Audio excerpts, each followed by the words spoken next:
It is 11:30 on February 27th, so about hour 38 and a half of my fast for Lent. I kind of got a head start because I started in the morning and my last meal was 9 p.m. The previous night, so that gave me a head start on the Lent fast. Oh, I want to say I feel so much better this morning compared to yesterday morning. I didn't have to deal with any hunger issues. I didn't have any cravings with my mouth. I had a lot fewer of those instinct kind of cravings, like, oh my god, I'm writing an email, where do my hands go? Or, oh my god, I always eat when I'm with this kind of company. And I didn't have that kind of instinct either. And actually, earlier today, on my way to work, I went to get some coffee, and I actually wandered through the grocery store just to look at things so that I could think about what I would eat when I do break the fast a couple days later. It kind of reminds me of how you might, before you go on a vacation, you might start looking at pictures and start anticipating, but it's not a painful anticipation, right?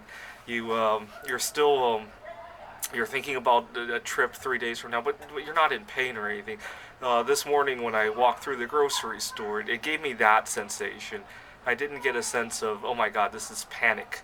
And so that's good. And I guess the last barrier I have to get over is when I see a few clients later today. You know, sometimes they like to bring me food items, especially the people who know what I like to eat. And I guess I don't think that's going to be too hard, though. Some of these people are very nice. One of my favorite litmus tests is that if I tell people, hey, would you like some whatever, right? And I say, no, thank you, not today at least. See how far they would push. That's one of my favorite litmus tests of how much I could trust somebody. I know this is not a popular view, but I liken the idea of saying no to food as if you were saying no to sex to somebody. That's how I tend to treat it. When I offer food and people say no, that's how I tend to treat it. Unfortunately, not a whole lot of people will treat it that way. So that's and then obviously yesterday I already talked about a barrier, which is that when I fast more than a few days, I start to miss having a bowel movement. It's kind of funny. I can't tell you which one's more painful, giving up the food or the bowel movements. I mean, a lot of food that I'm eating, I'm starting to recognize how much food I'm eating that is automatic. I don't even get to enjoy it, which is a shame. Which is a shame. And it's kind of like if you watch any financial gurus and they tell you to use cash because it's painful, because there's a barrier, friction, right? I wish there could be friction between myself and eating when I do go back to eating. Unfortunately, I'm very fluent with what I'm eating, so it's not like I need to read food labels all the time anymore. I used to have to, but I'm very fluent with where I can get my favorite foods. Sometimes it just comes so automatically. Anyway, I'll have to think about how I can give myself a little bit of friction when I go back to eating, so it's not so automatic anymore.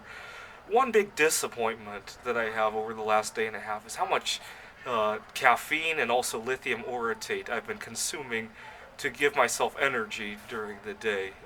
So I've been consuming, the equivalent of about 2 grams of caffeine every day. I know. In coffee and also the green tea that I showed you guys the other day. That and also I've been taking. I don't know if this will make sense to anybody who's not taking it, but about 50 milligrams of lithium orotate every day. I used to take about 16, so four of those 4 milligram capsules.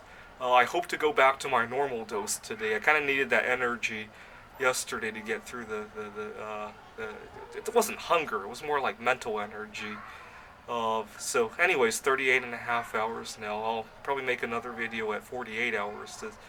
I think I'll feel a whole lot better at 48 hours, by the way. Thanks for watching.